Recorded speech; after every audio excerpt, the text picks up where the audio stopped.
नमस्कार, स्वागत है आपका। आप देख रहे हैं विशेष, आपके साथ हूं मैं नेहा बाथम। सीबीआई ने नीट पेपर लीक मामले के मास्टरमाइंड को पुणे से गिरफ्तार कर लिया। इस वक्त की बड़ी खबर यही है, आरोपी पीवी कुलकर्णी लातूर के दयानंद कॉलेज में केमिस्ट्री के रिटायर्ड प्रोफेसर हैं, जो कि एनटीए की ओर से परीक्षा प्रक्रिया के हिस्सा थे।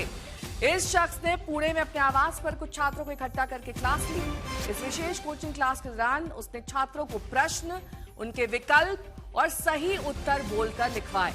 छात्रों की अपनी नोटबुक में हाथ से लिखे गए ये प्रश्न नीट परीक्षा के वास्तविक प्रश्न पत्र से पूरी तरीके से मेल खाते हैं।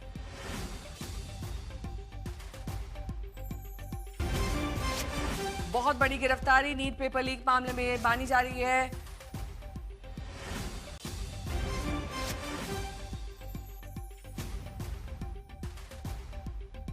और इस बीच एक और बड़ी खबर का रुख करेंगे। राजस्थान से अपडेट ये है कि मांगी लाल और दिनेश बिवाल के एमबीबीएस कर रहे सभी बच्चे अपने अपने कॉलेज छोड़कर गायब हो गए। पलक जयपुर से सवाई मानसिंह मेडिकल कॉलेज में पढ़ाई कर रही थी। प्रगति पंडित नवल किशोर मेडिकल कॉलेज दौसा में पढ़ाई कर रही थी। सोनिया मुंबई और गुंजन बनारस मेडिकल कॉलेज में पढ़ रही है।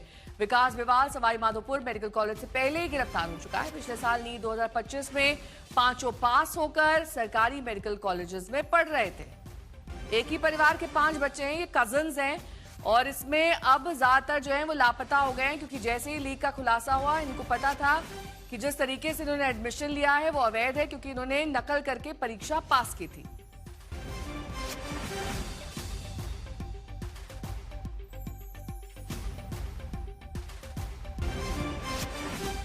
इसी बिवाल परिवार की एक और बेटी पलक बिवाल जयपुर के एसएमएस मेडिकल कॉलेज की छात्रा है, लेकिन वो भी 2 दिन से मेडिकल कॉलेज नहीं जा रही है। हमारे संवाददाता शरद कुमार ने कॉलेज के एडिशनल प्रिंसिपल से बात की, सुनिए।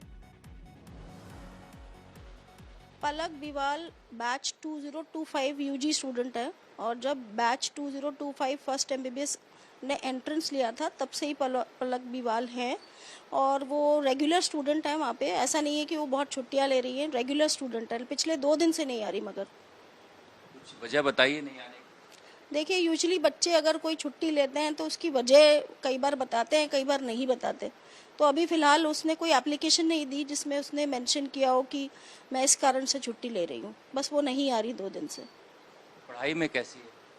पढ़ाई में मैंने, क्योंकि मुझसे पूछा गया पहले भी, तो मैंने इंटरनल मार्क्स उनके इंक्वायर किए थे, क्योंकि ऑफिसेस बंद हो चुके थे तब तक। लेकिन एनाटमी में जो उनका परफॉर्मेंस है वो हल्का सा अबव एवरेज है। आप ये नहीं कह सकते कि पढ़ाई में बिल्कुल बेकार है, क्योंकि हमारे यहाँ पे बिल्कुल लेजिमेट एग्ज़ाम्स होते हैं जिसमें थरो इन्विजिलेशन होता है। तो उस हिसाब से पलक एक अच्छी स्टूडेंट है। बहुत अच्छी तो नहीं कह सकते, पर हाँ अबव एवरेज है। शरद मेरे सहयोगी इस वक्त जुड़ गए हैं तमाम जानकारी के साथ। शरद, इन बच्चों को मालूम था कि जांच के तार उन तक पहुंचेंगे, उनसे भी पूछताछ की जाएगी, इसलिए समय रहते गायब हो गए। अब क्या ये फोन सर्विलांस के माध्यम से ट्रेस हो सकते हैं, या फिर अब जाहिर तौर पर फोन भी ऑफ हो गए होंगे? थोड़ी सी देर हो गई ये लगता है।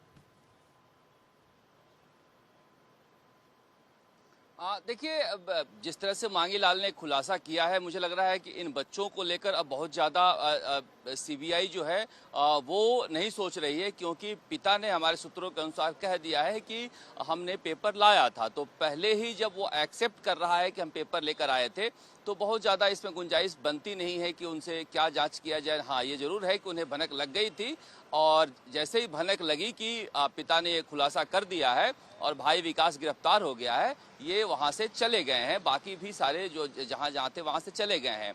मगर जिस तरह से कल कोर्ट में, दिल्ली कोर्ट में सीबीआई ने कहा है कि मांगी लाल, ये खैरनार ने कहा कि मांगी लाल का फोन आया था यश को कि उसे पेपर चाहिए, तो इसका मतलब कि ये आपस में कई सालों से जानते हैं और अच्छा नेटवर्क है इनका। ये पहली बार का नेटवर्क नहीं है जिसे तलाश रही है सीबीआई। अब जिस तरह से प्रोफेसर कुलकर्णी का अरेस्ट हुआ है, वो कहा जा रहा है कि लातूर में एक कोचिंग भी चलाते थे। तो एनटीए ने कोचिंग चलाने वाले को पेपर सेटर या फिर परीक्षा का हिस्सा कैसे बनाया, ये एनटीए पर बड़ा सवाल है, जिसकी वजह से सीबीआई जांच करना चाहती थी कि बिना एनटीए के किसी व्यक्ति के जानकारी हुए ये काम हो नहीं सकता है। एनटीए से ही कोई बता सकता है कि फला व्यक्ति पेपर सेट कर रहा है, या फिर एनटीए से ही ये जानकारी मिल सकती है कि इसको हम पेपर सेटर रख लेते हैं तो पेपर लीक करने में आसानी होगी। अब केमिस्ट्री के कहा जा रहा है सीबीआई की तरफ से कि पेपर सेटर पकड़ा गया है, मगर अब तो पूरा का पूरा एनटीए ही घेरे में आ गया कि ऐसे किसी व्यक्ति को एनटीए के परीक्षा का हिस्सा कैसे बनाया जा सकता है जो निजी कोचिंग संचालक है। ये यानी कि पूरी परीक्षा कॉम्प्रोमाइज थी और ये पहले से हो रहा था। धर्मेंद्र प्रधान जी प्रेस कॉन्फ्रेंस पे कहते हैं कि साइबर अटैक की दुनिया में, साइबर क्राइम की दुनिया में बहुत मुश्किल है। यहाँ जो गौर करने वाली बात है यहाँ कि साइबर की कोई दिक्कत नहीं है, सारा 1 to 1 यहाँ से पेपर ट्रांसफर हुआ है, कोचिंग में बैठकर समझाया गया है, साइबर क्राइम का यूज नहीं हुआ है, पुराने अपने तरीके को ही ये यूज किए हैं। ठीक है, बहुत बहुत शुक्रिया इस तमाम जानकारी के लिए आपका। और इससे पहले आज शिक्षा मंत्री की तरफ से नीट परीक्षा की नई तारीखों का ऐलान हो गया। शिक्षा मंत्री पहली बार मीडिया के सामने आए, प्रेस कॉन्फ्रेंस करके उन्होंने देश को बताया कि वो कैसे इस पेपर लीक कांड की जांच करवा रहे हैं और आगे ऐसा ना हो उसके लिए क्या कर रहे हैं। लेकिन ये दावे हर साल होते हैं और फिर से पेपर लीक हो जाता है।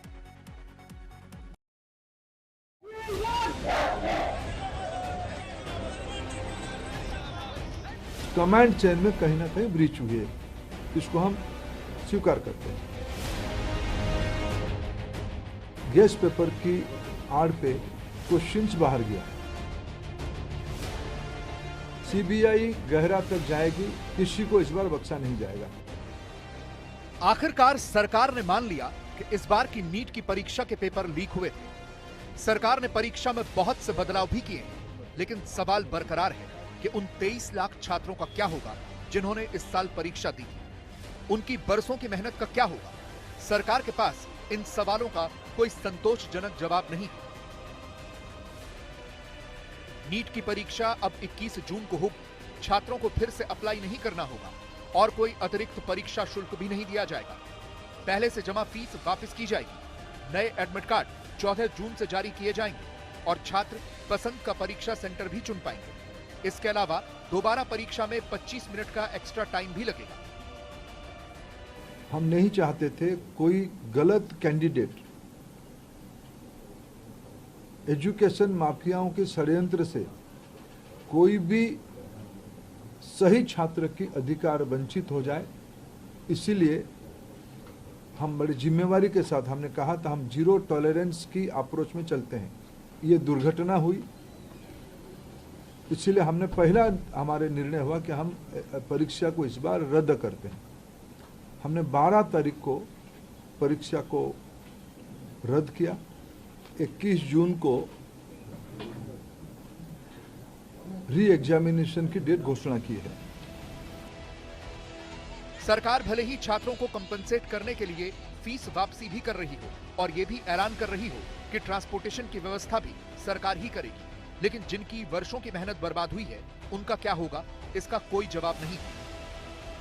सरकार ने आज माना कि 7 मई को गड़बड़ी का पता चला और फिर 12 मई को फिर से परीक्षा करवाने का फैसला लिया गया। इससे पहले 3 मई को 23 लाख छात्रों ने परीक्षा दी थी। 3 मई को नीट यूजी की परीक्षा देश के 512 और विदेश के 14 शहरों में हुई थी। इसके लिए 5400 से ज्यादा एग्जाम सेंटर बनाए गए थे। 3 मई को एग्जामिनेशन हुई। 7 मई तक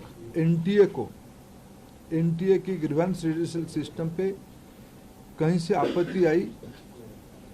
गैस पेपर में ऐसे कुछ प्रश्न आए हैं जो इस बार की क्वेश्चन सेट्स में था। तुरंत ही हम लोगों की वहाँ चर्चा हुई। एनटीए ने और सरकार ने, education department, higher education department ने तुरंत उसको प्रारंभिक थोड़ा इंक्वायरी किया, एजेंसियों को दे दिया, भारत सरकार की एजेंसियों को दे दिया। भारत सरकार एजेंसी संबंधित 2-3 राज्यों के साथ जुड़ा हुआ विषय था। प्रथम दृष्टया में राज्यों की एजेंसियों से संपर्क किया और 12 तारीख तक यानी 8 को सुबह प्रक्रिया एक प्रकार से 7 रात को शुरू हुई, 8 को ही शुरू हुई। 8, 9, 10, 11 3-4 दिन में जब हमको स्पष्टता हुई, हम कंफर्म हुए हैं कि इस बार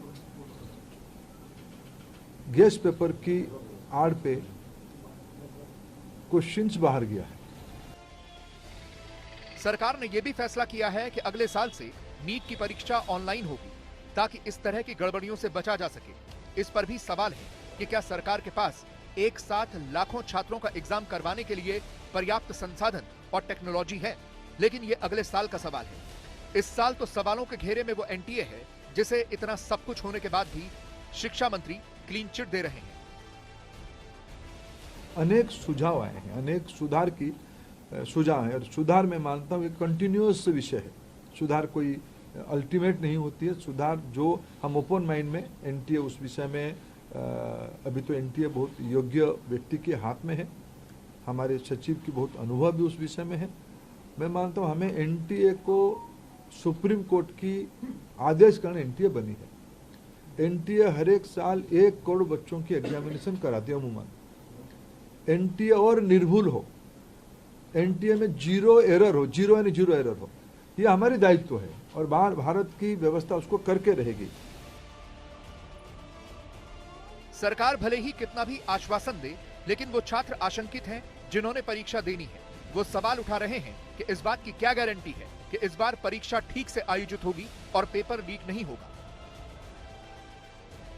लेवल की तैयारी करने और पेपर लीक हो जाता है तो मतलब बहुत सी तकलीफ होती है कि हाँ मतलब इतना मेहनत करके बच्चा अपना 100% दिया है, तो मतलब कहीं ना कहीं मतलब लगता है कि सिस्टम की लापरवाही है और ऐसा मतलब फ्यूचर में ना हो, मतलब ये हम कहना चाहेंगे। तैयारी तो अच्छी थी और सोचा था इस बार हो जाएगा कहीं ना कहीं, पर पेपर कैंसिल होने के बाद ये था कि ठीक है पेपर हुआ है, पर अभी पेपर कैंसिल होने के बाद ये भी है कि टाइम मिला 1 महीने और 1 महीने थोड़ा सा अच्छे से तैयारी करके नेक्स्ट बार और अच्छा करेंगे, दोबारा ना हो। क्योंकि ये होता है जो बच्चे कुछ बच्चे तो डिप्रेशन में भी चले जाते हैं। हम यही चाहते हैं कि मतलब इस तरीके की लापरवाही ना की जाए, किसी के जीवन के साथ खिलवाड़ ना किया जाए कि कोई इतना मतलब दूर दराज से आता है तैयारी करने के लिए और फिर ये दिन देखने को मिलता है।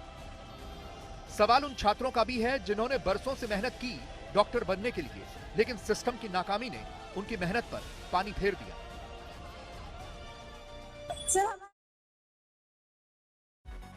ये सवाल ये है कि ये आरोपी पिछले कितने वक्त से ये सब कुछ कर रहे थे और अब तक ये पकड़े क्यों नहीं गए? ऐसा कैसे हो सकता है कि एक शख्स के अपने परिवार के 5 बच्चे एक साथ एमबीबीएस में एडमिशन करवाएं?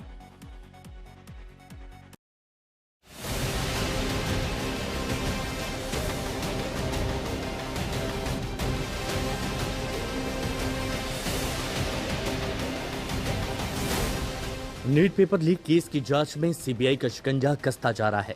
महाराष्ट्र के लातूर से राजस्थान के जयपुर तक सीबीआई की अलग अलग टीमें कड़ियों को जोड़ने में जुटी हैं।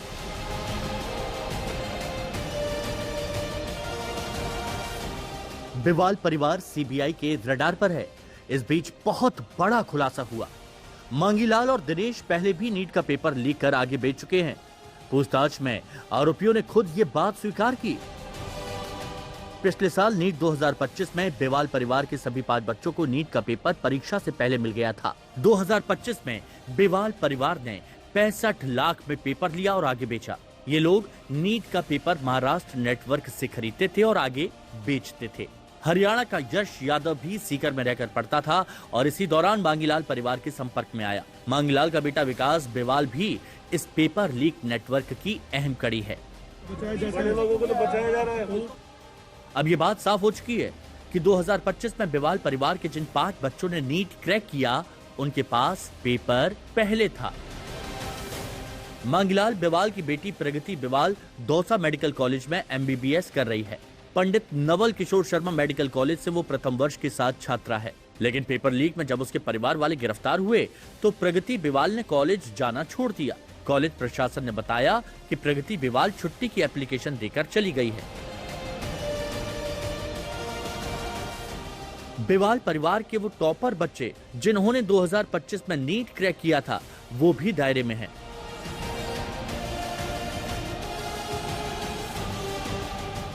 इस बीच सीबीआई की एक टीम ने जयपुर में बेवाल परिवार के घर पर धावा बोला।